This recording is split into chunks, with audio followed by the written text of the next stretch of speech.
Propuestas de la sociedad civil para la transición democrática en Colombia.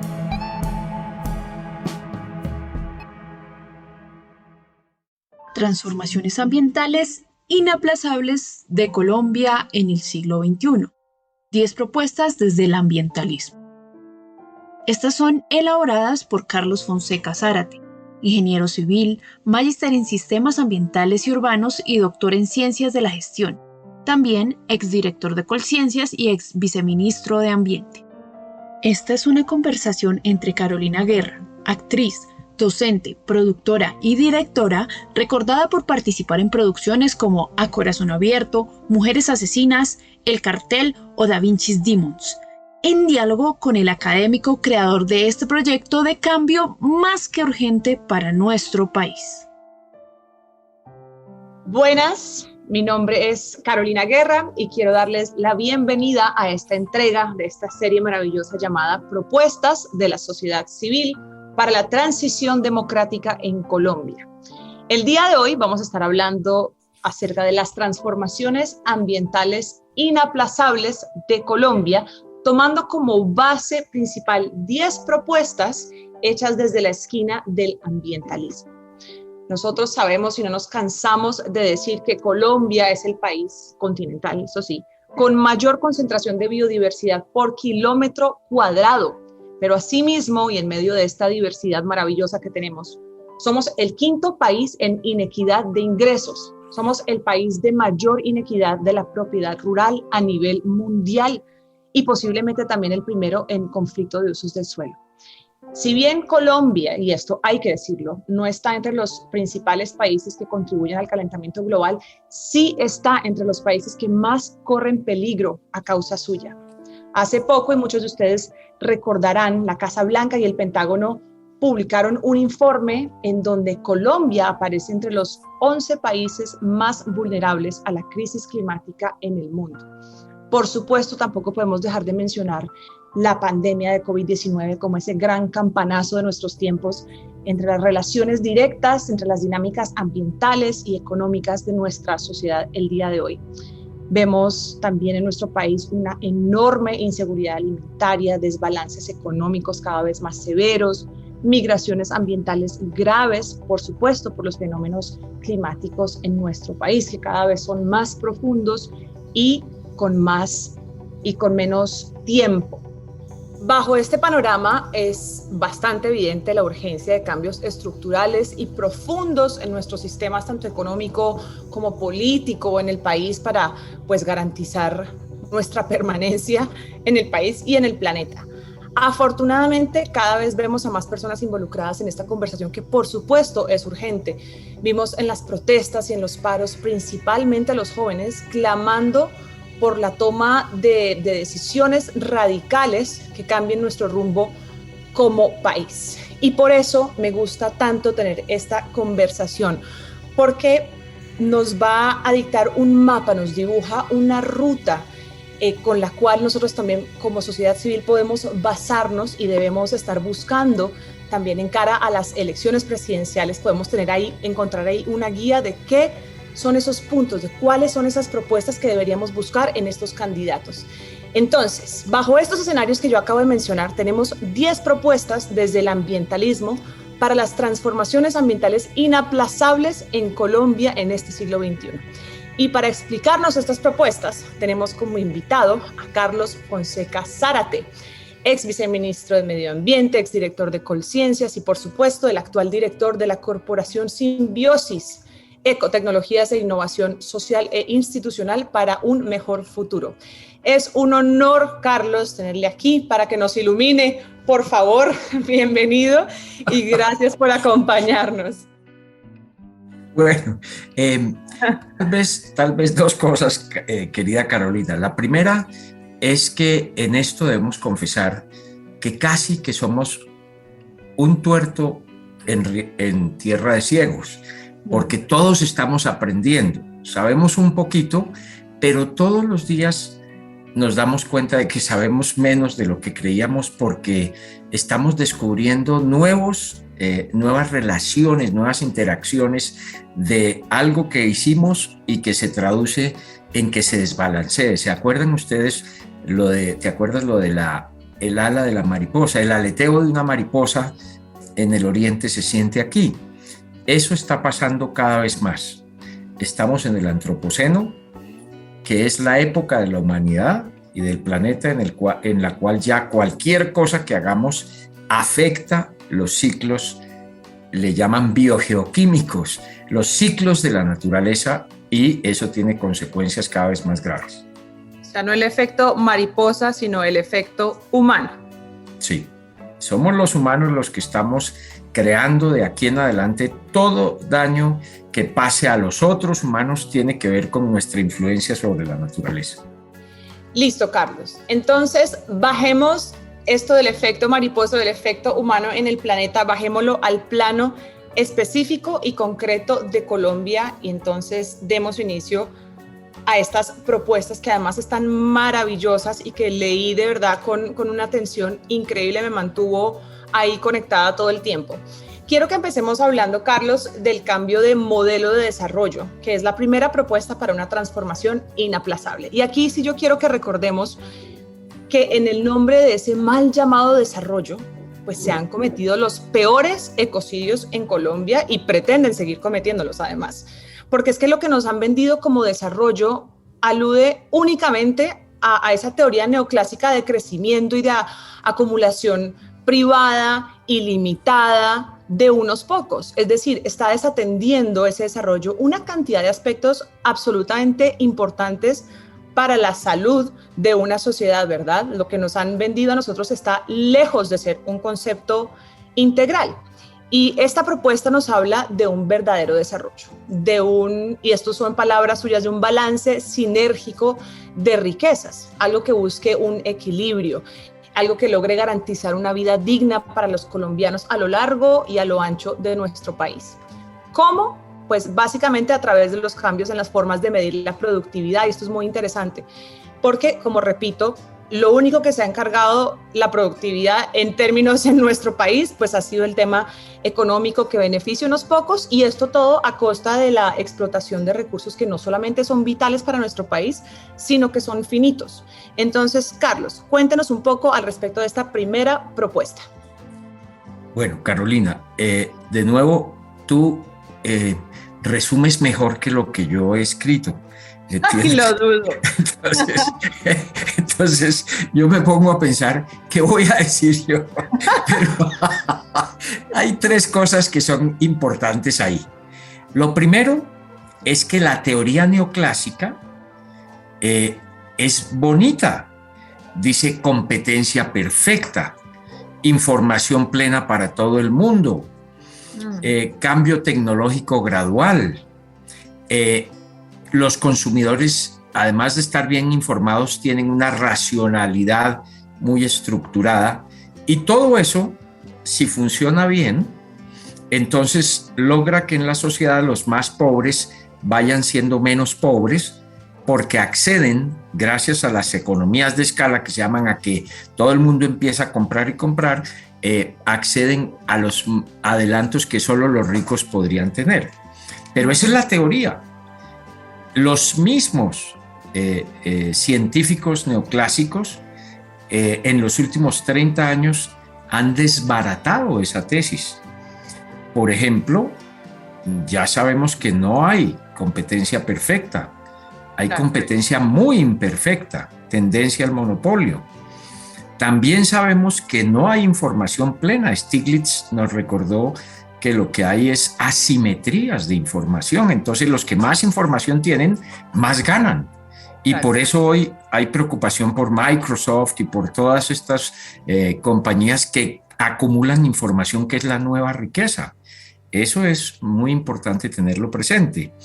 Y el consumidor no es tan racional. Obedecemos a nuestros terrores, a nuestras ideas de la vida, a nuestras religiones y demás. Kahneman, el psicólogo, nos recordaba que le dieron un premio Nobel de Economía por esto, que somos con no irracionalidad, pero con unas racionalidades muy parciales.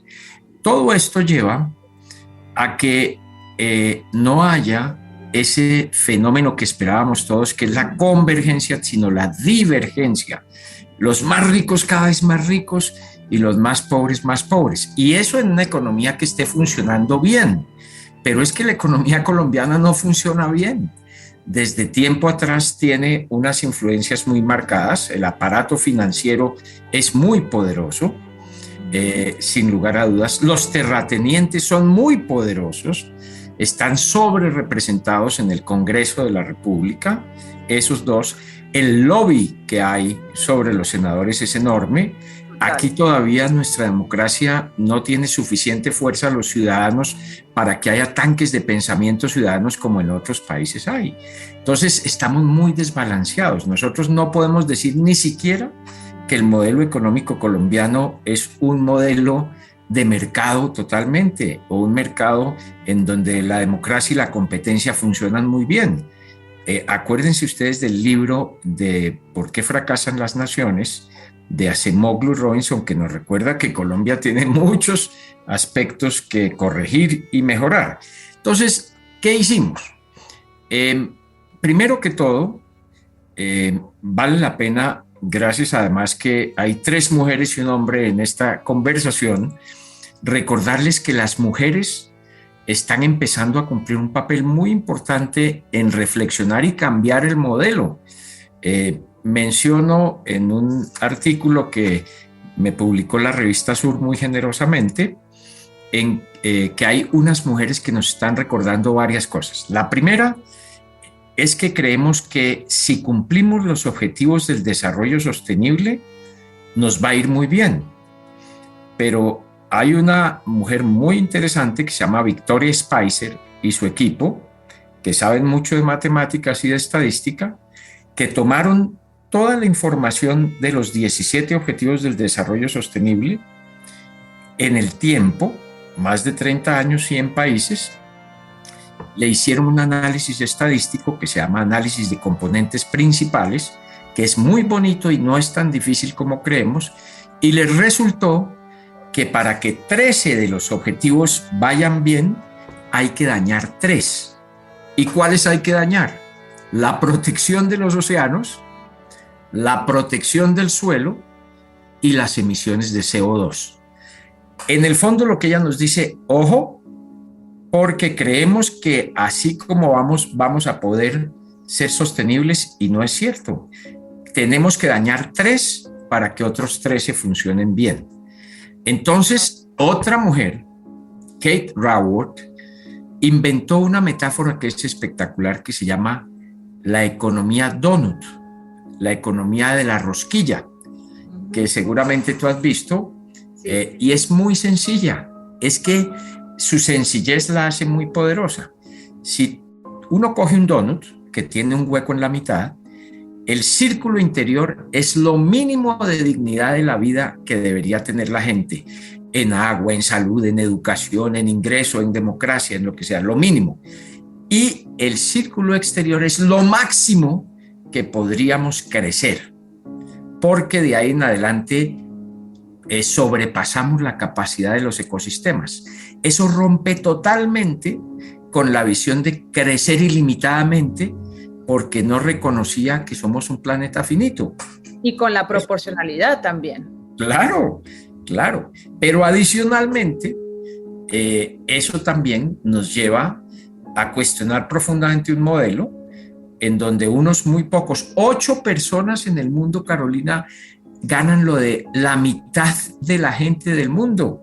Hoy estamos más o menos en 8 billones de personas, pues 8 personas tienen la plata de 4 billones de personas. Eso no puede ser.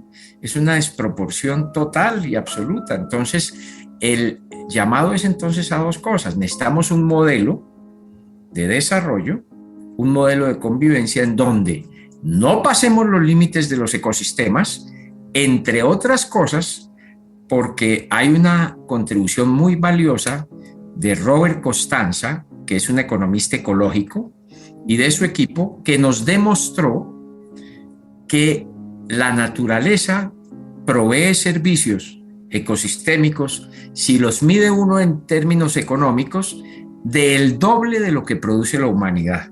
hicieron un ejercicio en el 2007 y sumaron todos los productos internos brutos de todos los países y dio alrededor de 75 trillones de dólares en el 2007. Pero hicieron un ejercicio midiendo 19 servicios ecosistémicos de 17 ecosistemas gigantescos. Por ejemplo, ¿qué es un servicio ecosistémico? En una cuenca que esté bien reforestada, llueve y entonces el agua no se viene todo al mismo tiempo, sino se viene lentamente, va bajando lentamente. Eso es un servicio ecosistémico. Si no hubiera ese bosque, se vendría el agua y causaría muchos problemas, ¿no? Entonces, se dieron cuenta de que cuando midieron estos ecosistemas y sus servicios, quedaban entre 135 a 145 trillones de dólares, el doble. Entonces, la naturaleza, Songo Sorongo, produce más que lo que producimos nosotros. La naturaleza está mal concebida, primero por los neoclásicos, porque los neoclásicos la eliminaron en su ecuación de ingreso de una nación. Es muy fácil la ecuación porque a nosotros nos metieron miedo con las ecuaciones, pero es tan sencilla como Y, que es el ingreso de una nación, es igual a K, que es el capital, por L, que es la mano de obra, labor. Eso es lo que nos enseñaron ellos y desapareció lo que los clásicos tenían, que era T, tierra. Pero nosotros acabamos de poner una ecuación que es muy sencilla, es Y, que es el ingreso de una nación, es función del capital por la mano de obra, que es L, y por N, que es naturaleza, elevada, ¿se acuerdan eso de elevada? A la 1 menos W.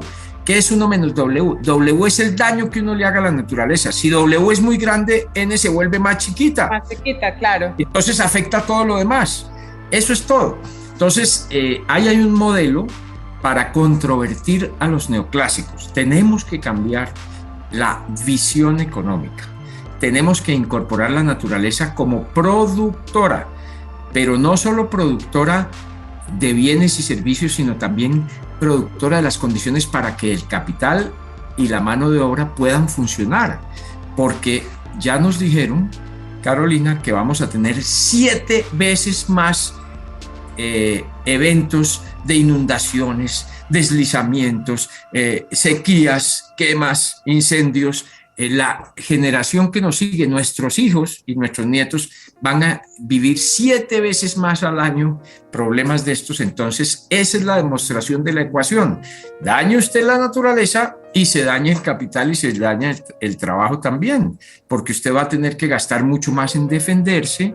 Claro. No va a poder ser tan productivo. Eso es todo. Claro, interesantísimo. Y esto que acabas de decir, esto último, me lleva a la segunda propuesta. Y este siguiente aspecto que ustedes proponen tiene que ver de nuevo con la falta de integralidad del concepto de desarrollo. Y aquí lo que se busca es modificar que el desarrollo se interprete solamente en lenguaje económico y financiero y de precios, etcétera, etcétera. Ustedes hablan aquí de la urgencia que hay por rediseñar las herramientas que usan los economistas para medir este desarrollo, que es lo que tú nos estás hablando en este momento. Entonces, cuéntame cuéntame sobre esta propuesta y en qué consistiría entonces la interpretación de desarrollo que sí respete, que incluya el medio ambiente, los ecosistemas y obviamente la riqueza ambiental de nuestro país. Bueno, hay 2 partes ahí. A todos nuestros economistas que han ido especialmente a los Estados Unidos, la famosa escuela de Chicago, les dijeron que había que dejar que el mercado solucionaba todo, que dejáramos en manos del mercado que solucionara todo. Pero lo que se ha demostrado en estos 50 años, desde el consenso de Washington, es que el mercado, muy rápidamente, hay algunos actores del mercado muy egoístas, especialmente en el sector financiero, que quieren ganársela toda y que los otros no ganen, que los otros no vivan bien, que los otros no vivan dignamente.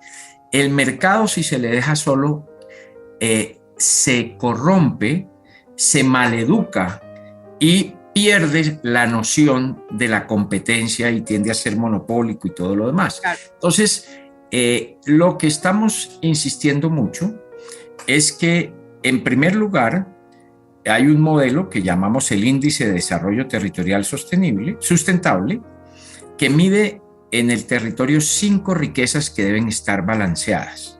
¿En todos los territorios? Independientemente de cuál sea. En el caso de Colombia lo medimos municipio por municipio, departamento por departamento, medimos 5 riquezas. Esto es para medir el desarrollo de manera diferente. El desarrollo realmente no se puede medir en una sola persona porque no estaría reflejando lo del resto. Entonces tiene que ser en un territorio. Medimos 5. La riqueza humana, que busca la felicidad y la satisfacción personal. Es un poco que la persona es su propio agente de su felicidad, como dice Amartya Sen, pero hay que proveerle en su entorno unas cosas mínimas: educación, salud, otras condiciones, seguridad, libertad para expresarse, para votar y demás. La otra es la riqueza intelectual. La riqueza intelectual es conocer qué tiene el territorio, qué hace el territorio. Pero ese tiene 3 modos de construcción del conocimiento. Una es la académica científica, la de las batas blancas. Otra es la del conocimiento empresarial, que es importantísimo.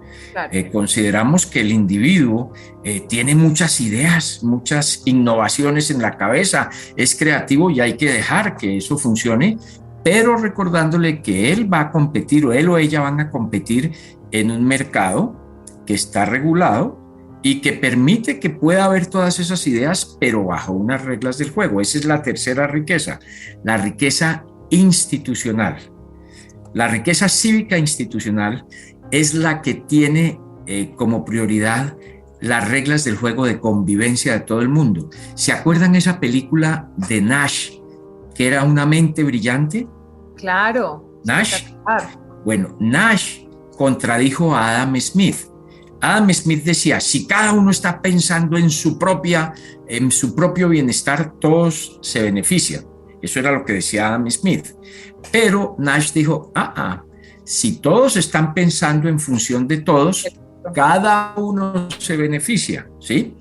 Algunos dicen que Confucio tenía también esa aproximación filosófica. Lo cierto es que hoy tenemos que ver, esa es la dimensión de esa riqueza, la riqueza institucional. Es muy importante esa riqueza cívica institucional porque es pensar en el otro. Y ahí hay una mujer fantástica, en realidad hay 2 mujeres fantásticas que nos ilustran muchísimo. Una es Elinor Ostrom, la gobernanza de los bienes comunes, y hay una que se menciona muy poquito que se llama Lynn Margulis. Lynn Margulis es una bióloga que estudió los microorganismos y descubrió algo fantástico. Nosotros creíamos que la evolución era de Darwin. Darwin era el que nos había dicho cómo era la evolución. Bueno, Darwin nos dio un pedacito de la evolución, pero además porque fue hace como 100 años. Pero Lynn Margulis descubrió que la evolución no se da solo por competencia y exclusión de especies, como pensamos los hombres, que es que nos encontramos y nos damos... no sé si se puede decir así en un podcast, pero dígalo de una vez. Nos damos en la jeta, cada vez que podemos nos damos en la jeta. Y eso no es así. Lynn Margulis, por el contrario, descubrió que si se encuentran 2 bacterias sin núcleo, hacen el acto de amor más sofisticado, hacen el amor de la manera más sofisticada, y es que una termina metiéndose en la otra y convirtiéndose en el núcleo, y surgen entonces las células con núcleo. Y así fue la evolución. Darwin no se pilló eso porque solo a las mujeres se les ocurre esa cosa tan sofisticada. ¡Qué hermoso!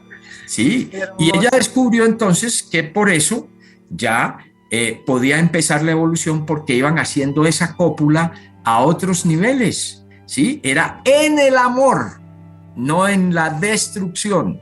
Ese es muy lindo porque mientras que Elinor Ostrom lo ve desde el punto de vista de la ciencia política, y es la primera mujer a la que le dan un Nobel de Economía, destruyendo una cantidad de teorías neoclásicas, Lynn Margulis desde la biología nos dice: la cosa no es dándose en la jeta, la cosa es besándose y entrando uno en el otro y quedándose adentro, ¿sí? Para formar. Tan necesario esa otra mirada, ¿no? Entonces, no hemos entendido en la teoría del desarrollo que hay mucho de biología en todo esto, de convivencia, de simbiosis. Por eso nosotros tenemos una muy pequeña corporación que se llama Simbiosis, un poco en honor a Lynn Margulis, ¿sí? En hacer el amor permanentemente en esas dimensiones. Qué bonito, eso que es nos importante. quede, anoten ese nombre para aprender mucho más de ella, que seguramente ahí habrá mucha riqueza también para seguir adelante. Estábamos en 3 riquezas: la humana, la intelectual, la cívica, institucional. La cuarta es la riqueza privada. La riqueza privada es muy importante porque la pública institucional es sobre la cual pueden coexistir la riqueza privada, que es muy importante en una sociedad. La riqueza privada bien habida, claro, nace de que alguien pueda concebir un mejor producto, un mejor servicio y lo ofrezca a la sociedad. Eso está bien, pero claro, con unas reglas del juego de convivencia, que no es brincándose a los otros. Entonces, y la última, la riqueza privada es muy importante, pero la última es la más grandota de todas, es la riqueza natural y ambiental. Es sobre esa base que nosotros construimos los estados-nación, es decir, esa riqueza pública e institucional, y sobre esa riqueza pública e institucional es que pueden funcionar las otras 3 riquezas. Nosotros hicimos un modelo, así como Victoria Spicer corrió estadísticamente los objetivos del desarrollo sostenible. Nosotros hicimos un modelo de 60 variables para Colombia, contenidas en esas 5 riquezas. ¿Y qué nos dio? Utilizamos información del año 2000 al 2012 y nos dio que 4 van para un lado, 4 flechas van para un lado de las 5 y una va para el otro lado. Lo que quiere decir que hay una que se tiene que dañar para que las otras vayan bien. Y la que se daña es la riqueza natural y ambiental. Nosotros tenemos un modelo de desarrollo muy imperfecto, muy desbalanceado, que además nos está costando acabar con eso que mencionaste cuando empezaste, que es que somos el país más rico en biodiversidad por kilómetro cuadrado, que en recursos hídricos eso lo estamos acabando, estamos trillando todo eso. Eso es muy grave, porque ahora con el cambio climático esa riqueza va a ser mucho más importante porque es la que nos permite resistir muchas cosas. Un pequeño ejemplo, los brasileros, Bolsonaro les dijo, tumben la selva porque si no nos pagan por protegerla, pueden tumbar la selva. ¿Cómo les parece que nuestra agua que llega a los Andes, principalmente para nuestras represas, viene de los vientos alisios del sur, del sureste, de Brasil?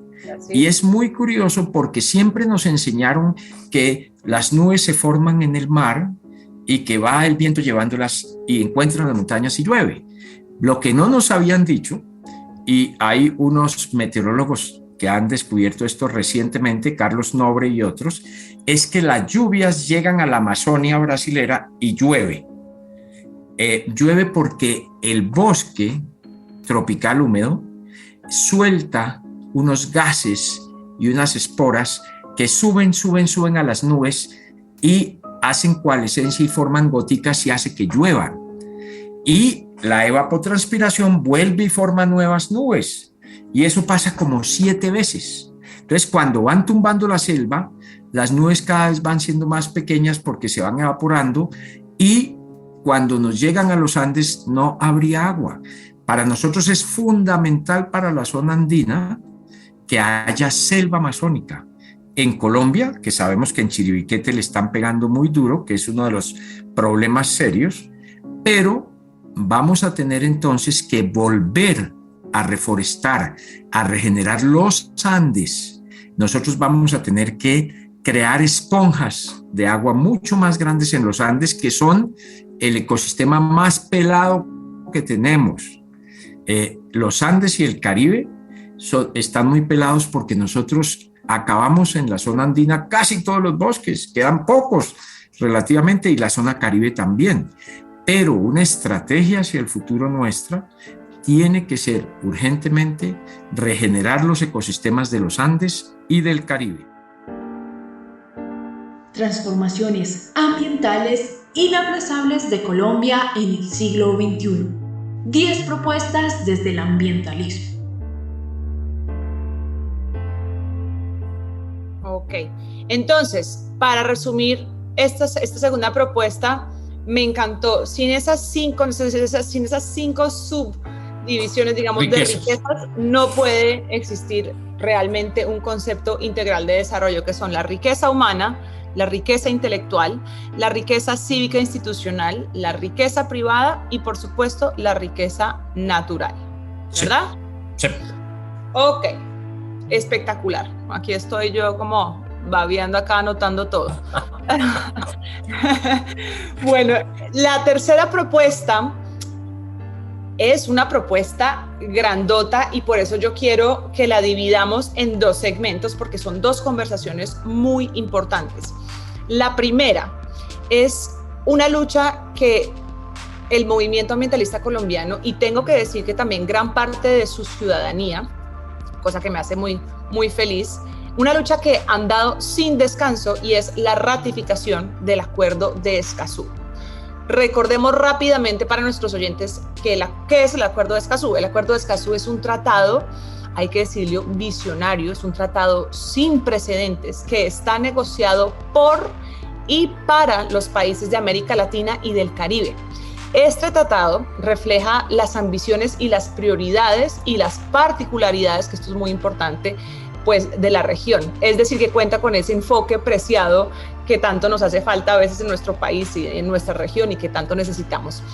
Para resaltar del Acuerdo de Escazú, resaltemos, este acuerdo busca garantizar el derecho de acceso a la información, garantizar el derecho a la participación, a la justicia en ámbitos tan importantes como el uso de los recursos naturales, como la conservación de nuestra diversidad, como la lucha contra la degradación de las tierras, la lucha, por supuesto, contra el cambio climático, el aumento de la resiliencia, que es tan importante ante, pues, obviamente, los desastres naturales, y, ojo, importantísimo, la protección de los defensores y defensoras de derechos humanos en asuntos ambientales. Aquí es muy importante que recordemos, queridos oyentes, que nuestro país ocupa por segundo año consecutivo el penoso número 1 en la lista de países más peligrosos para ejercer ambientalismo en el mundo, con 65 líderes asesinados.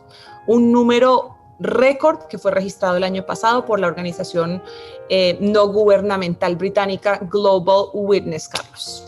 Imagínense ustedes con semejante panorama, y nosotros somos uno de los únicos países de América Latina que no ha ratificado el Acuerdo de Escazú. Entonces, recordemos por qué es tan importante la ratificación del Acuerdo de Escazú en Colombia, Carlos. En Colombia, en realidad, no hemos terminado de construir la paz. Hicimos una parte, pero todavía no estamos en paz. Este país sigue matando líderes sociales de una manera brutal. Cada 2 días encuentra una masacre. Nosotros no vivimos todavía en paz, somos una nación con un rencor, con un odio, con un desprecio por la vida humana y por la vida de la naturaleza enorme. Nosotros tenemos esa tarea pendiente. No es solo el desarrollo verdadero, un buen desarrollo balanceado entre las 5 riquezas, sino la principal y más urgente tarea es estar en paz. Nosotros no lo hemos logrado. Y la paz, el no haberla logrado, una de las consecuencias más graves es que la gente tuvo que huir de los territorios. La gente tiene que desplazarse.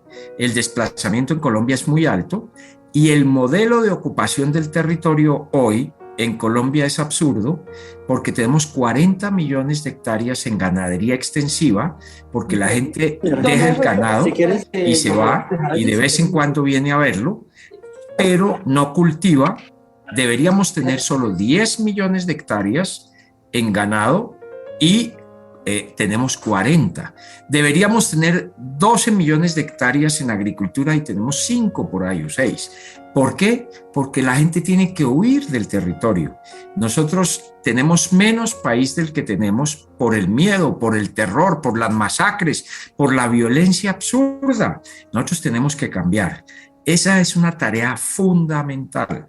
Escazú se hace necesario porque la ley debería estar protegiendo a la gente y no está pasando. No vemos que el gobierno esté asumiendo más fuertemente esas condiciones. Es cierto que capturaron a Otoniel y es cierto que muchas de esas mafias y de esas bandas internacionales, los carteles mexicanos, todo eso tienen que ver porque los ambientalistas estamos defendiendo el territorio, pero muchos de los compañeros que están en el territorio oponiéndose a una minería incorrecta, que es la minería del oro en alta montaña, que afecta a los acueductos y demás, temen por sus vidas. Los compañeros que están contra el fracking temen por sus vidas. Entonces no podemos aquí defender la naturaleza sin estar en riesgo personal de la vida, y eso es muy grave. Por eso es Escazú, por eso estamos reclamando Escazú. El presidente no lo mandó con mensaje de urgencia nuevamente y necesitábamos que fuera un mensaje de urgencia. Y esto, Carlos, puede ser leído realmente como una pantomima en cara a la COP26, porque digamos que era el único compromiso que el gobierno de Iván Duque había adquirido con digamos, los grupos ambientalistas en Colombia, y fue el único proyecto que sí tuvo mensaje de urgencia, que no se logró sacar, y ahora volverlo a proponer sin mensaje de urgencia, pues básicamente pareciera una pantomima en frente a la COP26, porque si con mensaje de urgencia ni siquiera lo sacaron, imagínense ahora sin mensaje de urgencia. Es como para no hacer el oso en Glasgow realmente es penoso lo que está pasando con el tema de Escazú en un país que tiene semejantes problemas tan impresionantes, que ocupan los rankings de todo, el puesto número 1 en todo lo que no quisiéramos estar en puesto número 1, y en un país en donde la raíz de todos los problemas se encuentra en la tenencia de tierras. Es muy sí, grave que estemos tan atrasados en eso, y que haya tantos intereses, que se hayan formado tantos mitos malintencionados alrededor de Escazú, cuando en realidad lo que está buscando es darle garantías y acceso a la información, y por supuesto, garantías, como venía diciendo, a las personas, a los reales defensores de nuestras tierras que están en los territorios. Carlos, hay otra aquí, un subtema dentro de esta misma propuesta, y es algo que ha sido estructural en las demandas ambientales nacionales, y es la reestructuración profunda del Sistema Nacional Ambiental, con prioridad en las corporaciones autónomas regionales. Estos son las CAR, que desafortunadamente pues han sido permeadas, por no decir otra cosa, por todo tipo de corrupción. ¿Qué podemos hacer? ¿Por qué esto está tan grave? ¿Cuál es la importancia de esa reestructuración, Carlos, desde el punto de vista medioambiental en Colombia, para poder salir de esta, básicamente? En realidad, hay que ver el conjunto de las instituciones. Hoy en Colombia está pasando lo siguiente, y voy a poner ejemplos. En el caso del Ministerio de Minas y Energía, desde Bogotá se imponen los permisos para la minería, y tienen mucho conflicto con los planes de ordenamiento territorial de los municipios, porque desde Bogotá se dice aquí se va a hacer minería, y la gente está pensando otra cosa en el territorio. Especialmente en la década del 2000 al 2010, eso fue brutalmente serio. Ahora, puede ser que la razón es que, como desconocemos tanto el territorio, creemos que lo único que hay es hacer minería, pero porque desconocemos el territorio es porque no hemos invertido en ciencia, tecnología e innovación. El presupuesto del próximo año para defensa y seguridad es el 12%, para la deuda externa es el 24%, pero para ciencia, tecnología e innovación es el 0.09%, es decir, 9 centavos de cada 100 pesos. Para ambiente son 20 centavos por cada 100 pesos. Sí. Eso ¿por qué? O sea, ¿uno cómo explica eso, Carlos? Bueno, pienso que en el Congreso, que es donde aprueban el presupuesto, no se atreven a hacer los cambios fundamentales. Por eso podemos ser una nación que va hacia abajo, que va hacia el fracaso si no hacemos modificaciones muy profundas. Deporte, 20 centavos de cada 100 pesos. Justicia, 1 peso de cada 100 pesos, mientras que seguridad y defensa, 12. La desproporción es brutal. Y eso es lo que nosotros necesitamos atender urgentemente. Nosotros los ciudadanos tenemos que ordenarles expresamente a nuestros representantes en el Congreso que hay que modificar la proporción del presupuesto nacional en ese sentido. Obviamente, y ya que estamos en COP26, uno de los diálogos más importantes que hay que hacer es con los Estados Unidos, principalmente, que es donde tenemos una deuda bastante acumulada, para proponerles que en vez de que estemos pagando el 24% de la deuda externa, paguemos menos, paguemos la mitad de la deuda externa, pero que el resto sea para fortalecer la protección ambiental, la protección a la naturaleza. Que es de interés mundial.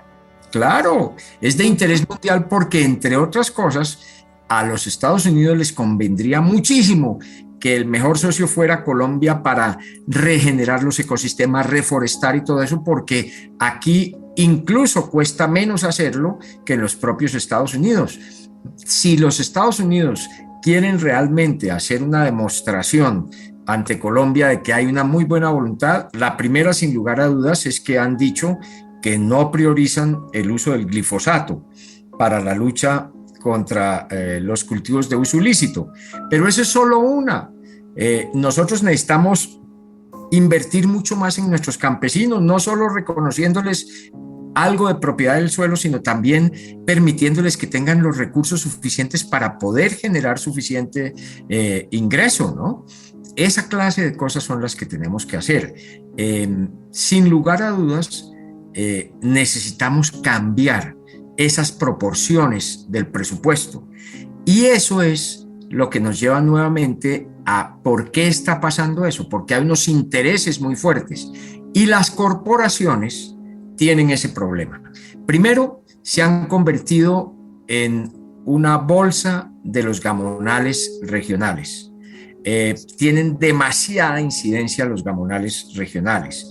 Además de que hay un desbalance con las entidades nacionales, también hay mucha corrupción porque las corporaciones tienen que ver con lo del volteo de tierras, con lo que se ha llamado el volteo de tierras, es decir, con cambiar el uso rural al uso urbano de los suelos.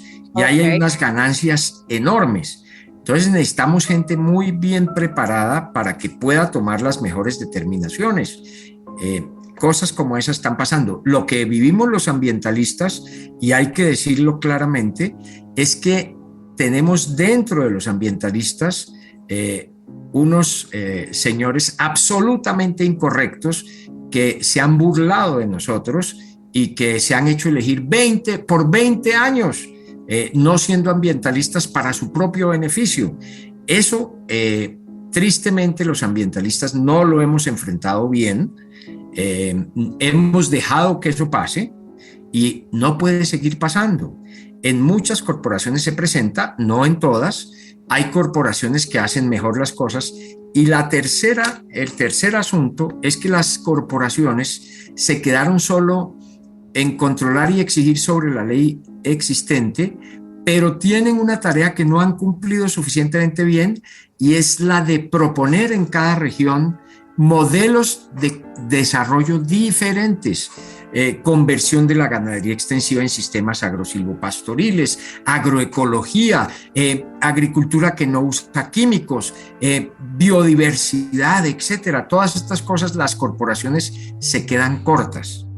Se quedan cortas en propuestas, que es lo que tenemos nosotros acá y que por eso nos sirve tan bien de guía, no solamente a la ciudadanía, sino también esto puede ser digamos, un punto de partida para estas corporaciones de las cuales estamos hablando, y por eso me encanta tener esta conversación, Carlos, está increíble. Claro, las autoridades entonces son autoridades cuando les conviene, ¿no? Pero cuando no, entonces están respondiendo a otros intereses que no son del bien común. Y hay algo que yo sí quiero decir acá para cerrar esta propuesta, y es que debemos entender que es que los ambientalistas no se pelean con el desarrollo. Los ambientalistas tienen una pelea con la corrupción, que no deja que el desarrollo realmente sea para todos y no solamente para unos pocos. Carlos, perdón, dime. Sí, tenemos pelea con un modelo de desarrollo, el modelo de desarrollo que cree que es acabando con la naturaleza. Todo lo contrario, lo que tenemos es que proponer un desarrollo que conviva con la naturaleza y permita que la naturaleza funcione bien. Eso es lo que queremos nosotros. Y eso tiene que ver también con la equidad. Nosotros sí creemos que el modelo hay que cambiarlo, es tremendamente inequitativo y es destructivo de la naturaleza. Hay que hacer otro modelo, sin lugar a dudas, pero la lucha no es violenta, no es por las armas. Creemos que los violentos nos retrasaron este proceso en Colombia porque les dieron a los demás excusas para demorarlo, ¿sí? Eso fue muy grave. Y necesitamos en democracia lograr ganarles. Eso es lo que tenemos que hacer. Así es, no puede ser más claro. Carlos, la cuarta propuesta a mí me fascina y es que aquí se aborda otro tema crucial y es la educación ambiental.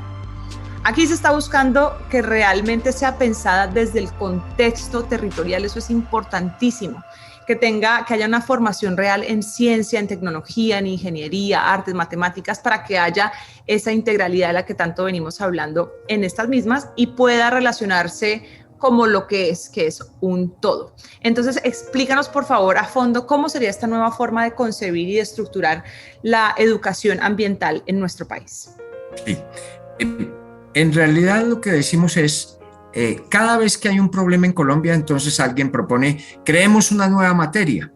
Entonces, la materia de educación en cambio climático o la educación ambiental. No, tenemos que rediseñar la educación para que sea una educación situada y contextualizada. ¿Qué quiere decir eso? Un día fuimos a un municipio del sur del Magdalena y encontramos que los niños estaban aprendiendo a leer con mucho entusiasmo en unas cartillas muy bonitas. Y esas cartillas tenían animales. Y esos animales eran unos animales que tenemos mucho respeto, que son la jirafa, el león, ¿sí? Las cebras, claro que existen, pero no vimos por ningún lado ni la icotea, ni el manatí, ni el bocachico, ni la tortuga. ¿Qué está pasando? Y a nuestros estudiantes les dicen, estudia inglés, que el que sepa inglés sale adelante. Claro, porque les metemos aquí que estudie inglés para que se vaya, porque aquí no hay mucho que hacer, ¿sí? Entonces, no, más importante que eso es qué tengo alrededor. Y hemos hecho algunas experiencias, por ejemplo, en Cali, con 1,000 jóvenes en riesgo que les dicen, construimos una experiencia de gestores ambientales de paz urbana. Entonces hicimos expediciones de la biodiversidad, huertas ecológicas, cosas por el estilo, digamos, que acerquen al joven a lo que hay ahí, que le permitan entender y conocer lo que hay y amarlo. Solo se ama lo que se conoce. Y eso es muy importante, construir desde el territorio esa biodiversidad, entenderla, y por eso tenemos que aprovechar que en las cámaras ahorita, que en los celulares podemos poner unos programas que nos identifican las especies de aves y todas estas cosas, ir reconociendo el territorio para que sea el territorio desde ahí que salimos hacia adelante. Y el contexto es un contexto de un mundo complicado, sin lugar a dudas, porque es un mundo con cambio climático, con inequidad, con todo esto, pero ese es el reto para los jóvenes, cómo vamos a cambiar el mundo. La educación, y hay una propuesta de Julián de Zuviría en ese sentido, tiene que ser contextualizada, tiene que ser situada desde aquí. ¿Qué soy? ¿Para dónde voy? Hay colegios que están elaborando sobre eso. Otro colegio en Tenjo, muy cerca de mi casa, FASE, hace un trabajo muy interesante de preguntarse eso, ¿quién soy? ¿De dónde vengo? Y arman toda su estructura curricular en ese sentido. ¿Para dónde voy? ¿Con quién estoy? ¿Con quién voy a lograr cambiar? Y obviamente tiene que ser una posición de qué puedo hacer yo por el mundo, no qué hace el mundo por mí, ¿no? Que eso es muy importante. ¿Qué puedo hacer como sujeto activo, como ciudadano proactivo? No como habitante pasivo, sino como ciudadano activo. Transformaciones ambientales inaplazables de Colombia en el siglo XXI. 10 propuestas desde el ambientalismo. Espectacular, y creo que está muy claro, no podemos amar lo que no conocemos, no podemos solucionar un problema que no conozcamos, y no podemos solucionar un problema si no sabemos cuáles son las herramientas que tenemos a la mano para solucionarlo. Entonces, un replanteamiento de la educación que tenga contexto local, espectacular, y eso hay que hacerlo sí o sí, y qué bien le vendría eso al mundo entero, no solamente y a tenemos Colombia. que rescatar, Carolina, la historia y la geografía. Cada quien tiene que saber qué ha pasado en su territorio, por qué hubo masacres. Tristemente, no podemos negarnos la historia para poder construir el futuro. Quien se niega la historia la repite, lo sabemos. Entonces tenemos que saber qué pasó. ¿Qué fue la violencia? ¿Por qué se originó? ¿Tenían razón? Incluso a cuestionar a los mismos familiares, pero no con criterio destructivo, sino para construir sobre lo construido, ¿no? Claro que sí, yo creo que hay un gran enemigo en Colombia y es esa tendencia a invisibilizar nuestra historia, nuestra propia historia. Eso es bastante triste, pero yo creo que somos parte de una generación que está llamada a acabar con eso y a construir a partir de la memoria. Sí. Propuesta número 5, ya vieron por qué me gustaba tanto esa cuarta propuesta, me parece espectacular, Carlos, y te agradezco infinitamente porque siento que va a ser seguramente uno de los pilares para el cambio que necesita Colombia y el mundo también. Bueno, pasamos entonces a la quinta. Aquí se pide potenciar la investigación, la innovación y el diálogo de saberes, que eso es súper importante. En ella ustedes señalan que el conocimiento debe ser el instrumento fundamental para lograr que nos desarrollemos como país. Ponen ustedes el conocimiento profundo de nuestras particularidades como una especie de brújula infalible para el camino que como país debemos recorrer, con escenarios locales, nacionales y departamentales tan adversos para la aplicación de esta propuesta. ¿Cómo proponen ustedes que se puede desarrollar? Pues primero hay que invertir más en ciencia, tecnología e innovación. Esto desde el año 2012 venimos quitándole a la inversión en ciencia, tecnología e innovación. Creamos el ministerio, pero plata, excepto por las regalías que han servido un poco, el 10% de las regalías van para ciencia, tecnología e innovación, pero de todos modos es muy poco en el contexto mundial. Colombia está en el 0.3% más o menos de inversión, sumando los esfuerzos privados en el 0.6%, pero estamos por debajo del promedio latinoamericano, que es cerca del 1%, 1.1%, y muy de lejos atrás de Corea del Sur, atrás de Alemania, Israel, los Estados Unidos, China. China está en el orden del 2%, los Estados Unidos 2.9%, alrededor de esas órdenes de magnitud. Israel el 5%, porque tiene que invertir mucho en ciencia, tecnología e innovación, en defenderse también, porque es que mucha de la plata que ha habido para investigación tiene que ver con la guerra, desafortunadamente. Claro que de ahí salen muchos descubrimientos, pero necesitamos una ciencia para la paz.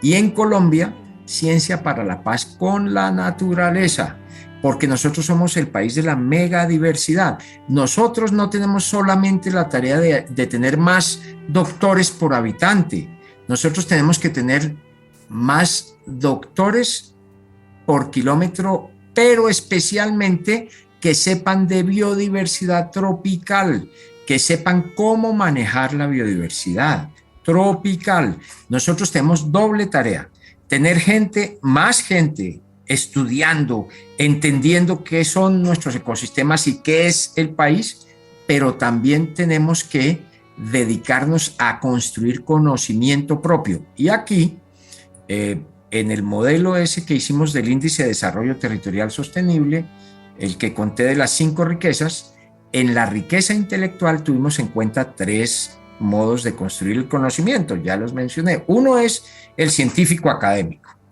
y en eso hay que reconocer, las universidades del Estado han liderado, eso es bien bonito, porque hay que reconocerle a la Universidad Nacional, a la de Antioquia, a la del Valle, que están muy bien. Obviamente hay universidades privadas como los Andes, la Javeriana, la Pontificia Bolivariana.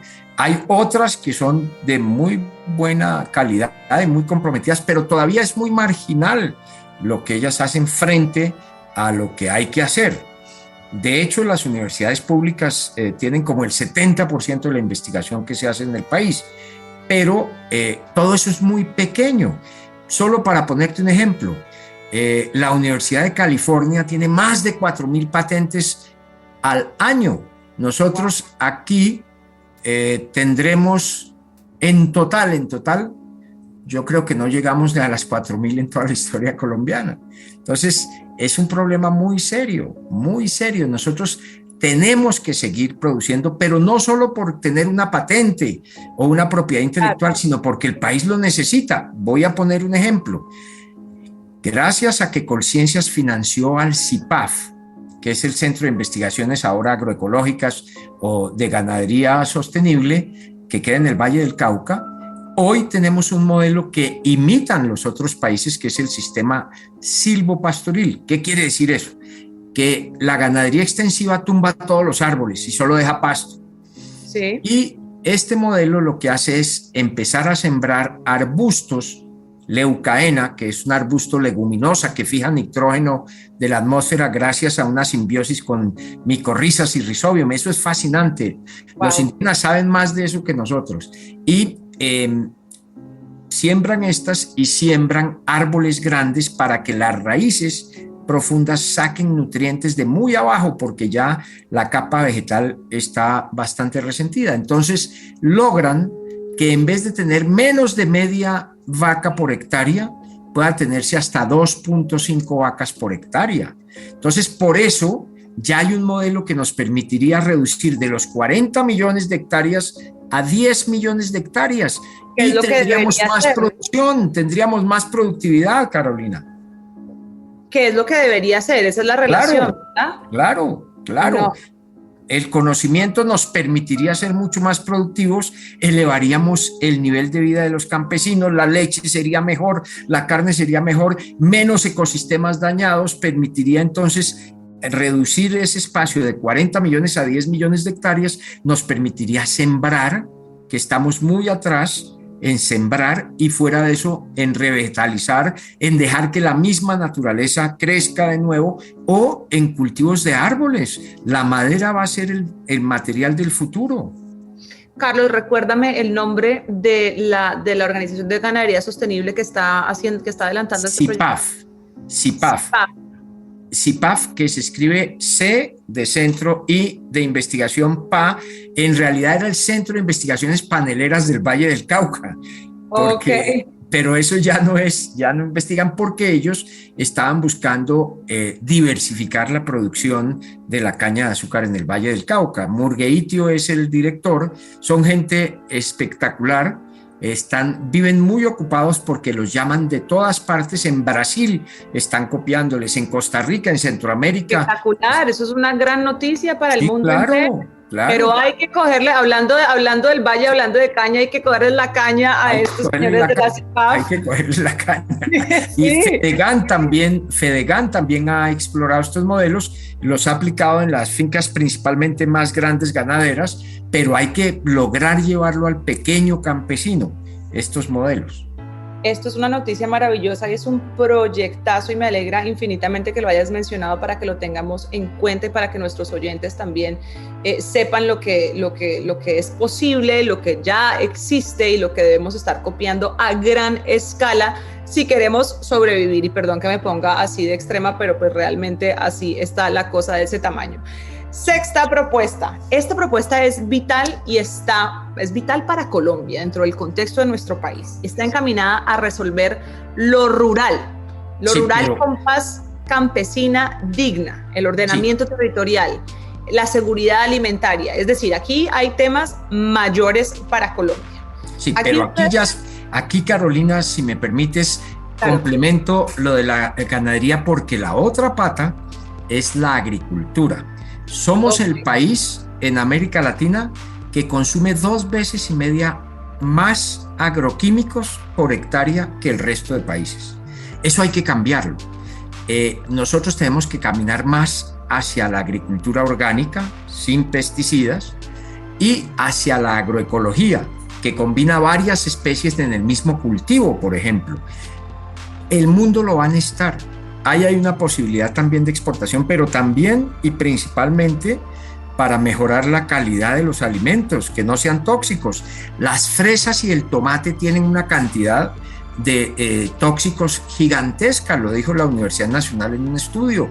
Tenemos que ponerle mucho más la atención a la seguridad alimentaria, no solo desde el punto de vista que haya comida, sino también que sea de calidad, claro, que sea segura para la gente y para los niños especialmente. Ahí tenemos un campo enorme y tristemente, y te voy a mencionar otro ejemplo, aquí al otro lado de Tenjo, en Subachoque, hay una firma que se llama LST. Pongo como un ejemplo, a mí no me dan plata para propaganda, ni por propaganda, ni nada, pero ellos producen control biológico, controles biológicos que reemplazan el control químico. Hay problemas tan serios, por ejemplo, el mión del pasto daña los pastos, ellos tienen control biológico. La hormiga arriera, tienen un paquete de control de la hormiga arriera sin acabarla, sino bajarla a su justa proporción. Entonces, aquí hay gente en Colombia, hay muchas compañías en Colombia que producen con diferente calidad controles biológicos y el Ministerio de Agricultura tenía que estar trabajando en esa dirección, no lo está haciendo desafortunadamente a la velocidad ni en la dimensión que se requiere. ¿Por qué? Porque tenemos dos problemas ahí. Primero, el poder de las multinacionales de agroquímicos es muy grande e influye es decir, lobby. Lobby y platica venteada. Yo creo que ahí hay intereses muy fuertes, como en lo de la salud. La doctora Carolina Corcho sabe perfectamente cómo es lo del negocio de la medicina y cosas por el estilo. También existe en el negocio de los agroquímicos. Miren el problema del glifosato, todo lo de la Monsanto y todo lo de la Bayer y demás. Ahí hay un problema muy serio que tenemos que atender. Si este país quiere conservar y manejar bien la biodiversidad, tiene que atender el problema de los agroquímicos, y no solo es el glifosato contra los cultivos de uso ilícito. Ese es solo un caso. El glifosato es tóxico, altamente tóxico, cancerígeno. Deberíamos estar reemplazándolo en muchísimos cultivos, porque es un defecto muy grave el que estamos haciendo de gastar tantos agroquímicos tan tóxicos. Los campesinos con mucha frecuencia mezclan tordón con glifosato, con una cantidad de cosas increíble, y primero se exponen a una cantidad de cosas y acaban no solo con los insectos que se suponen que no son buenos para los cultivos, sino con los buenos para los cultivos. En Tolima hay varios estudios que demuestran que en los cultivos de arroz echan varias veces más lo necesario para controlar los malos, los que se llaman malos, que en realidad son insectos que están tratando de comer y encuentran lo que hay. Y dañan no solo eso, sino también los benéficos para los cultivos. Encontraron que 10 veces por arriba la dosis de lo que resistirían los insectos benéficos para los cultivos. Nosotros no hemos puesto atención en eso. Hay demasiado poder de las multinacionales de agroquímicos. También hay corrupción adentro de nuestras entidades, hay poca investigación. Deberíamos estar sistemáticamente en las ciudades grandes, tener laboratorios para hacer pruebas permanentes de los alimentos que llegan a la ciudad, para poder medir el nivel de toxicidad de lo que llega. Así es, esto es urgente. Voy a retomar con la propuesta 6 para que quede eso juntico y las ciudades. Falta eso, las 6. Las 6. La propuesta 6. Sí, es lo urbano. ¿Lo urbano o la minería y energía? No, lo rural. Ya está, lo rural está. Es que... perfecto. Sí. Bueno, puede ser lo urbano. Lo urbano es fundamental que pensemos en que en lo urbano vamos a vivir unos cambios extraordinarios en el futuro. Solo para mencionar 3 ejemplos. El día en que en el transporte tengamos vehículos eléctricos, pero además autónomos, no se van a necesitar, por ejemplo, los parqueaderos de los centros comerciales, porque uno va a llegar, pide por su celular un vehículo que lo lleve al centro comercial, va y hace las compras y otro vehículo lo recoge. No van a necesitar parquearse. Entonces el 50% de las ciudades hoy son los parqueaderos en los centros comerciales, en los centros residenciales, las vías y las estaciones de gasolina. Si eso cambia, el 50% del suelo urbano estaría disponible para otras cosas. Y wow, eso es ¿el 50%? Sí, el 50%. Impresionante. Sí, es de ese orden de magnitudes. Las vías, los parqueaderos y las estaciones de gasolina, cuando las suma uno, dan del orden del 50%. Eso es lo que estadísticamente han demostrado. Entonces, las ciudades van a sufrir cambios muy interesantes. Lo vivimos con el COVID. El trabajo desde la casa también va a tener un valor grande. Claro. Pero vamos a tener muchas oportunidades de no tener que ir a un centro comercial a comprar cosas. Los centros comerciales van a evolucionar. Hay varios autores que trabajan mucho el futuro y uno de ellos, sin lugar a dudas, es Harari, el israelita. Es espectacular como él plantea cosas hacia el futuro. Otro es Jeremy Rifkin. Jeremy Rifkin nos está recordando los cambios que vamos a vivir hacia el futuro y son extraordinarios, sin lugar a dudas. En lo urbano vamos a vivir cambios bien interesantes. Ciertamente la congestión tenemos que cambiarla. En eso van a ayudar cada vez más las TICs y eso es muy importante, pero hay una palabra mágica nueva que consiste en que logremos la equidad. La ciudad debe ser la máquina de equidad mejor que haya inventado la humanidad. ¿En qué consiste?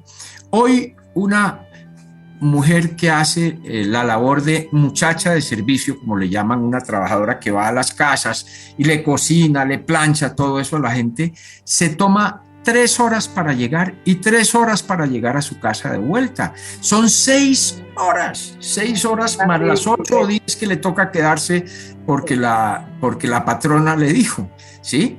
Entonces, la calidad de vida de esa persona es muy regular. Tiene que cruzar toda la ciudad. Con todo lo que le echemos a Transmilenio, hay que reconocer que le sirvió mucho a la gente para cruzar de lado a lado, pero esa no es la solución. La solución ni siquiera son los metros, porque no terminan de resolver todo, sino es rediseñar las ciudades gracias a la información para que la gente viva mucho más cerca de donde trabaja, para que la gente no haga viajes innecesarios, para que pueda reemplazar el vehículo a motor por una bicicleta, por caminar, por todas estas cosas. Eso, la compacidad, que es la palabra mágica, la compacidad, es eso, es lograr rediseñar. Hoy se está discutiendo en Bogotá eso, la ciudad de media hora, le dicen. Hay otras ciudades en otros países de 15 minutos. Si nosotros lográramos diseñar las ciudades, y para eso hay mucho talento en nuestras universidades, para que el pobre gaste tanto tiempo como gasta el rico para ir y venir, y sea fácil, sea asequible, todas estas cosas, habremos hecho un gran trabajo también ambiental. Menos consumo de energéticos, menos contaminación. ¿Sí? Hoy en el debate de la Van der Hamen y si se puede pasar una vía por la Van der Hamen, uno de los argumentos de quienes defienden lo de las vías es precisamente ambientalmente qué significa la congestión, el de que esta ciudad está casi colapsada, Bogotá está casi colapsada en las salidas. Lo sabemos. Y eso tenemos que ver cómo lo resolvemos. Tiene que ser con sistemas masivos, tenemos que pensar en el tren, tenemos que pensar en todas esas cosas, pero ese es el reto de las ciudades. Obviamente hay otros retos, los materiales de construcción. Los invito a que entren a internet en sus celulares y pongan edificios de madera en Noruega y en Suecia, 32, 35 pisos de madera. La madera va a reemplazar posiblemente al cemento y al acero, precisamente porque emiten mucho CO2, pero también tenemos noticias esperanzadoras. El acero, ya hay una compañía en Suecia que logró disminuir el 90% de las emisiones de CO2 en la fabricación de acero. Eso ya es un reto interesante. Lo importante es que esa tecnología se difunda rápidamente. Vamos a tener que hacer ciudades menos grandes de pronto, más repartidas, en el caso colombiano, porque hay muchos ecosistemas diferentes. Vamos a tener que lograr que el ahorro y uso eficiente de energía, que el desperdicio de comida, que es entre el 30 y el 40%, disminuya, que la energía que hoy es brutal, 20% de desperdicio en energía. En agua, afortunadamente, por ejemplo, en Bogotá hemos logrado ser más eficientes, pero podríamos ser más. Una cosa que sí podemos hacer los ciudadanos es eso, y eso tiene una efectividad enorme. No desperdiciar la comida, solo usar la que se requiere. No desperdiciar el agua, no desperdiciar la energía, lograr ahorros, uso eficiente va a ser fundamental. El captar las aguas lluvias, tener tanques para las aguas lluvias se va a convertir en una posibilidad cada vez mayor. Todas esas cosas que parecen minúsculas, si las sumamos entre todos, pueden ser muy importantes. Transformaciones ambientales inaplazables de Colombia en el siglo XXI. 10 propuestas desde el ambientalismo. Ok, clave.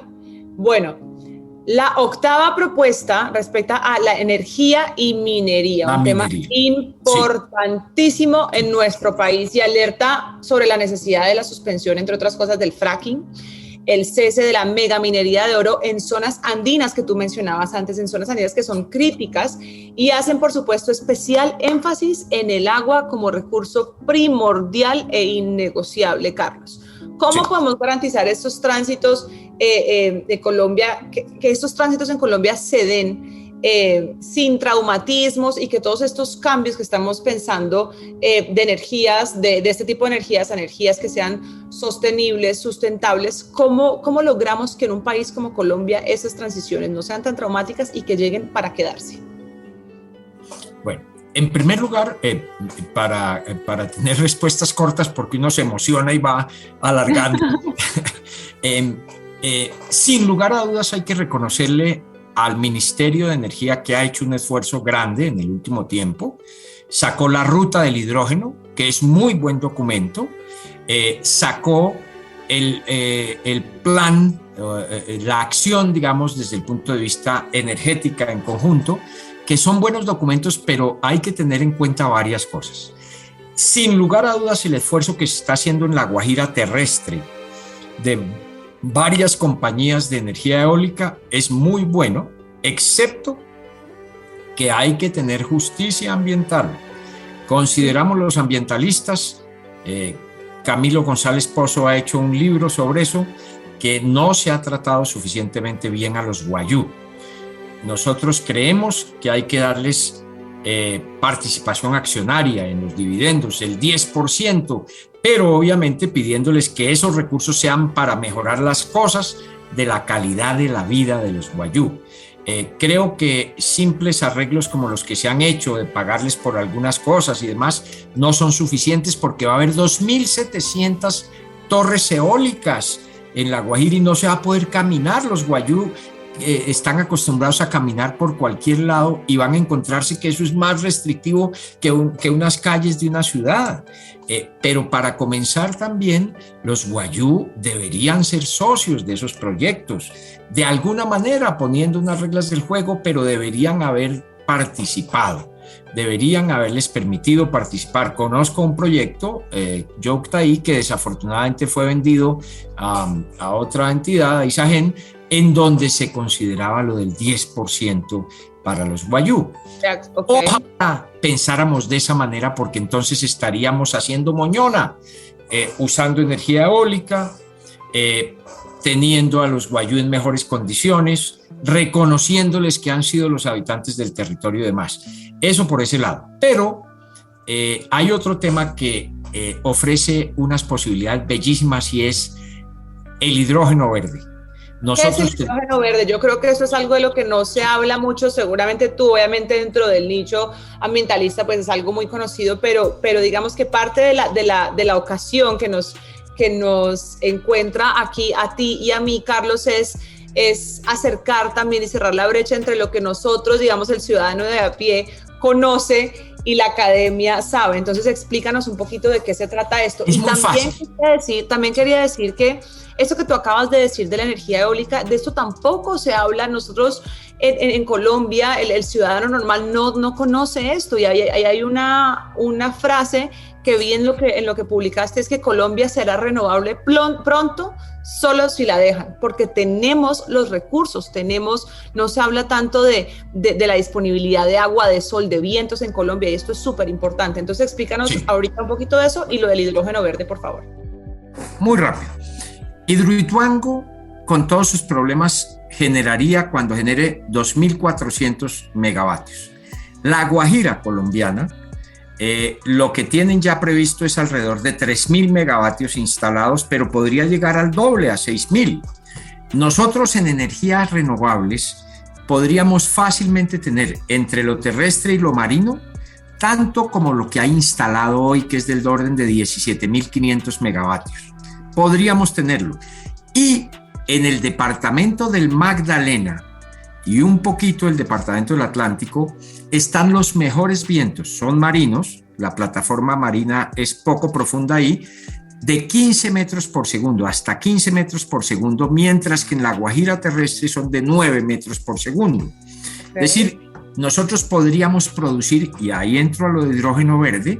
Hidrógeno verde se llama porque para producir hidrógeno se puede, o a partir del gas, principalmente del gas natural, pero eso emite CO2, o se puede hacer como hacíamos en bachillerato, o ahora le dicen secundaria, ¿no? Es decir, en 11, en décimo. No sé si tú te acuerdas del experimento en química que tenía 2 electrodos. Sí. Metía en el agua los 2 electrodos y ponía unos tubitos de ensayo, y en uno empezaba a llenar hidrógeno y en otro oxígeno. Separaba la electricidad. Eso es. El hidrógeno verde es utilizar energías limpias, energía del viento o energía solar, para producir hidrógeno. ¿Y por qué eso es interesante? Porque a veces sopla viento cuando no se está necesitando la energía, entonces no se tiene cómo acumularla. Entonces, tener al lado una fábrica de hidrógeno permite que cuando no le esté demandando la gente, por ejemplo, por la noche, de 10 de la noche a 4 de la mañana, todo el mundo está dormido y puede haber muchos vientos y ahí se desperdicia la energía. Entonces, esa energía es para hidrógeno verde. Hay que tener una fábrica de hidrógeno verde y mientras que no se esté utilizando la energía para el consumo en las casas y en los edificios, puede estar produciéndose hidrógeno verde que reemplazará muchísimos combustibles. El hidrógeno va a reemplazar el diésel y la gasolina en el futuro. Acuérdense que el hidrógeno puede en 2 caminos reemplazarlo. Uno, porque reemplaza las pilas o las baterías de los carros eléctricos, porque el carro tendría una celda de hidrógeno que convierte el hidrógeno, al mezclarlo con el aire ambiente, produce agua, H2O, y electricidad. Entonces los carros hacia el futuro no van a ser eléctricos de baterías de litio, sino van a ser cada vez más de hidrógeno. Eso está andando hacia allá y eso lo vamos a ver muy pronto. En 5 a 10 años eso va a ser una enorme realidad, no nos quepa la menor duda. Pero el hidrógeno también va a reemplazar muchas de las actividades que utilizan hoy carbón, que utilizan petróleo en las industrias y demás. Entonces ahí tenemos un campo enorme y Chile y Colombia son los más llamados a hacer eso. Los chilenos en el desierto de Atacama están disparados. Sí, señor. Crearon un instituto de energías limpias, de tecnologías limpias para eso y para hacer minería más responsable. Eso es importante que es porque con semejante cantidad y de semejante fuerza minera que es Chile y lo avanzados que están en temas de energía renovable es impresionante. Mucho tenemos que aprenderle y que seguirle a los chilenos en ese aspecto. Sí, señor. Eso no cabe duda. En eso tenemos que reconocerle al gobierno actual que está moviéndose, que está avanzando. Al colombiano. Al colombiano, al colombiano. Tenemos que reconocerlo porque mal haríamos en no reconocerlo. Sin embargo, eso nos da la autoridad para decir no al fracking. Claro. No es necesario que hagamos fracking. La Organización Internacional de la Energía, la Agencia Internacional de Energía, lo ha dicho. Podemos hacer la transición energética con los pozos existentes, con las minas de carbón existentes. Entonces, lo que tenemos que hacer es no hacer el fracking, pero acelerar el proceso del hidrógeno, porque además el hidrógeno se va a poder exportar en vez de petróleo y vamos a adquirir divisas, que eso es muy importante. Tenemos que prepararnos a eso, ser visionarios. Para eso hay que invertir mucho más en ciencia, tecnología e innovación. Clarísimo. Carlos, en la 9ª propuesta ustedes hablan de lo industrial, de lo comercial, invitan a seguir las recomendaciones de la misión de Sabios para la integración de la ciencia, de la tecnología, de la innovación a los procesos productivos para que así se pueda elevar la productividad y la competitividad en áreas nuevas, como ustedes mencionan, por ejemplo, la bioeconomía, la economía circular, la inteligencia artificial, que es tan interesante. Todas estas tienen que estar obviamente de la mano de salarios dignos y de bienes y productos que por supuesto no impliquen ni signifiquen daños ni a la salud humana, ni a los ecosistemas, ni al medio ambiente. Entonces, ¿cómo seguir?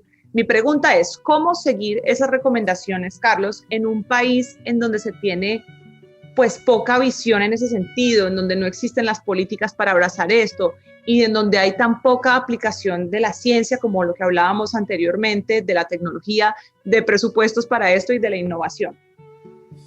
Yo creo que tenemos 3 tareas que hacer.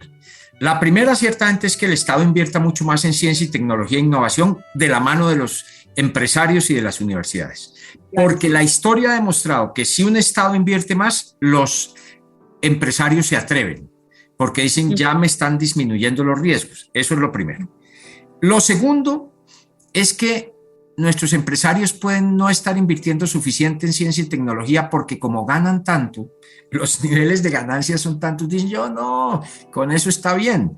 Pero tiene también que ver con que muchos de ellos viven muy preocupados de la extorsión, de los secuestros, de la violencia, de todas esas cosas. Eso fue el pasado, por eso necesitamos que el país esté en paz, para que los empresarios no tengan un sobrecosto en ese sentido. Muchos de ellos alegan que le tocaba pagarle permanentemente a diferentes grupos. Claro, las vacunas. Las vacunas y todo eso. Entonces, ahí hay un problema. Lo otro es que el aparato financiero tiene que cambiar. ¿Cómo es que es un país que llega uno a pagar hasta 33% en las tarjetas de crédito cuando se atrasa o cosas por el estilo? Es demasiado. El aparato financiero tiene que cambiar en ese esquema.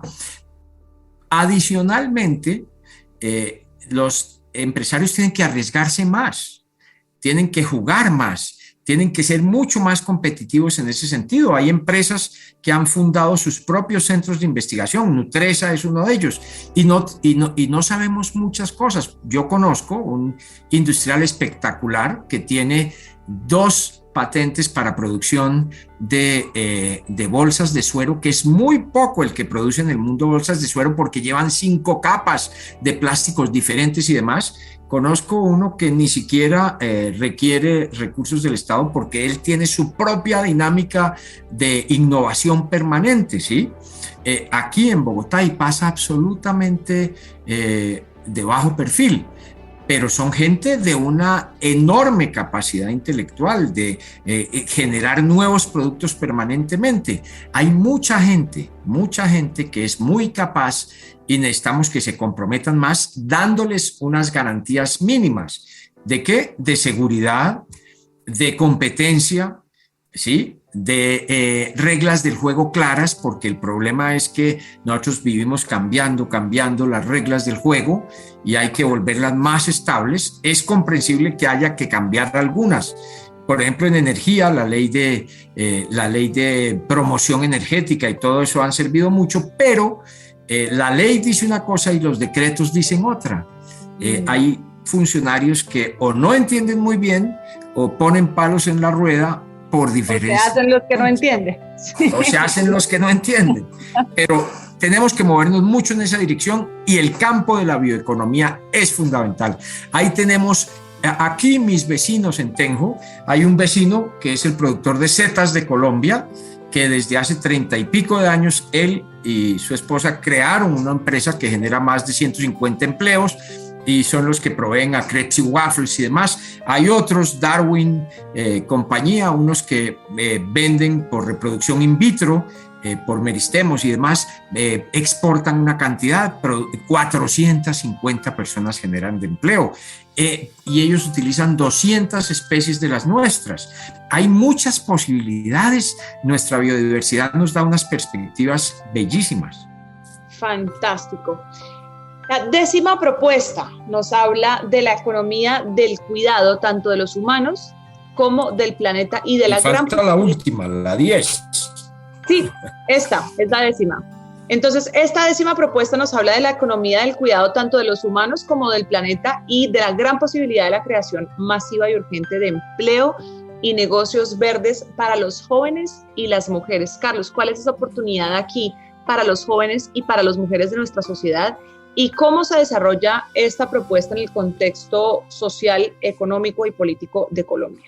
Cecilia López Montaño, una mujer espectacular, exministra de Agricultura, exdirectora de Planeación Nacional, hizo el cálculo de cuánto aportan las mujeres que cuidan sus niños, que están en la casa permanentemente, pero que no tienen ingresos, que no tienen salario y demás. 19% del PIB, calculó ella, de la gente que no tiene empleo, que no le reconocen su trabajo, pero que es fundamental educar a los niños, cuidar a los ancianos. 19%.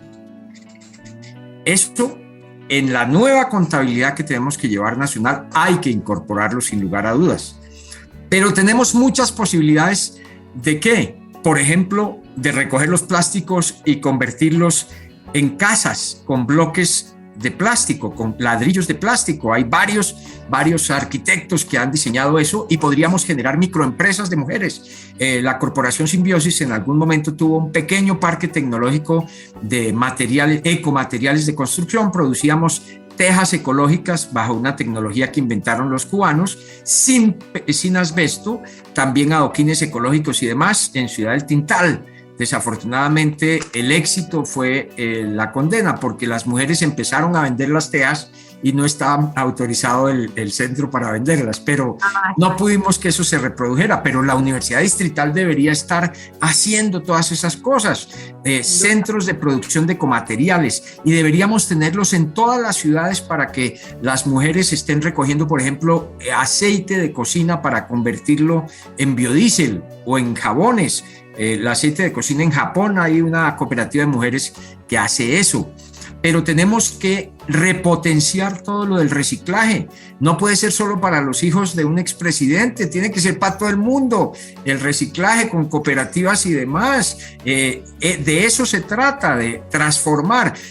Tristemente, la misión de crecimiento verde, que estaba bien enfocada, pero fue muy tímida, dijo que duplicáramos el reciclaje de 9.8% a 18%, cuando en California, este año, el próximo año llegan al 100% del reciclaje.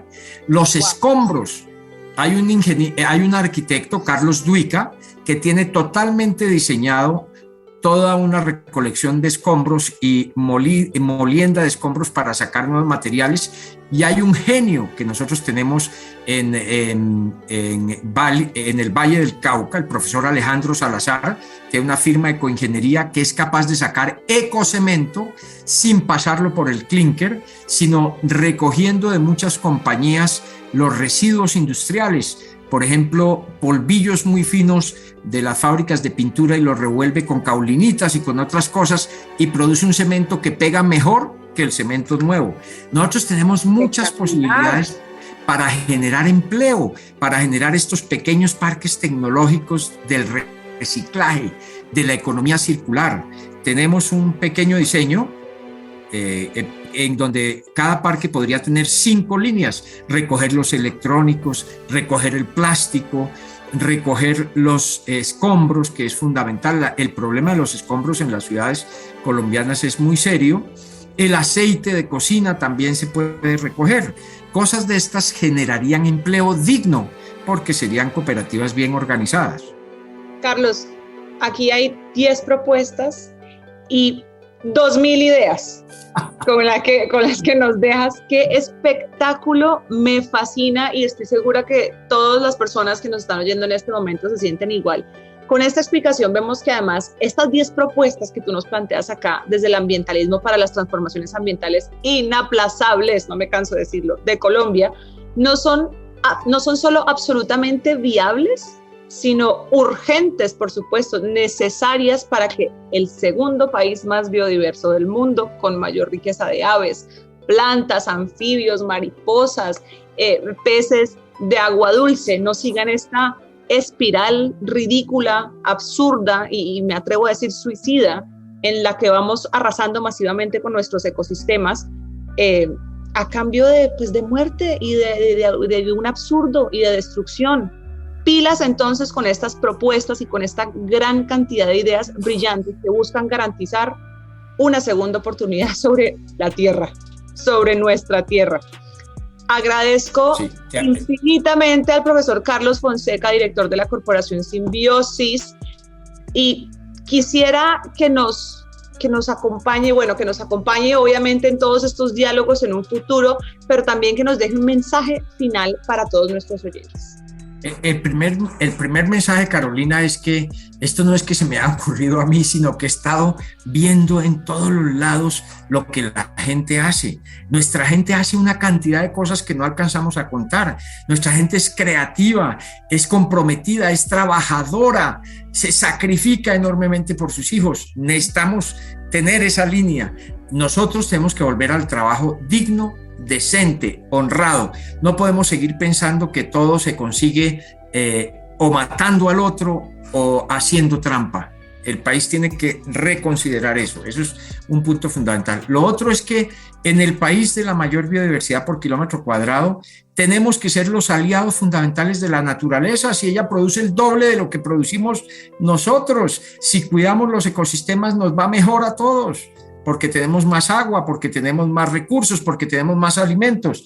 El mejor negocio, la mejor decisión económica colombiana es mantener sus ecosistemas bien. Y eso también permite que haya más justicia con los pobres. Y el otro gran negocio, sin lugar a dudas, es hacer la paz, terminar de hacer la paz. Necesitamos la paz con la naturaleza y la paz entre nosotros mismos. Hay que ser generosos, hay que repartir la tierra sin lugar a dudas, pero hay que darle mucho más oportunidades a nuestra gente. Hay que traerse a los campesinos, hay que hacerles una propuesta a los campesinos que están sembrando coca porque ellos están allá por necesidad, por absoluta necesidad, y hacerles unas propuestas entre los agroindustriales y venga para acá, seamos socios, le doy una porción, venga, trabajemos con generosidad. La generosidad es muy rentable, no solo rentable desde el punto de vista monetario, sino de la felicidad. Nosotros tenemos que empezar a medir en felicidad, en cantidades de felicidad personal. No hay algo que lo haga más feliz a uno que servirle a los demás, que compartir con los demás. Este es el mensaje y las 10 propuestas claras de Carlos Fonseca, y a ustedes les agradecemos por tomarse el tiempo de escucharnos. Les quiero invitar a acompañarnos activamente en el transcurrir de estas propuestas que van a encontrar completas en los enlaces en la descripción de este podcast, y por supuesto les quiero animar a estar pendiente de las siguientes entregas de esta serie llamada Propuestas de la Sociedad Civil para la Transición Democrática en Colombia. Un abrazo para todos. Esta serie se puede realizar por la iniciativa de la Corporación Latinoamericana Sur con el apoyo del Centro Internacional Olof Palme de Suecia. Conduce Carolina Guerra, preproducción Yomar Boorques, postproducción Alejandra Bernal. Agradecemos por tomarse el tiempo de escucharnos. Les invitamos a acompañar activamente el transcurrir de esta propuesta, que encuentran completa en los enlaces en la descripción de este podcast. Y les animamos a estar pendientes de las siguientes entregas de esta serie con propuestas de la sociedad civil para la transición democrática en Colombia.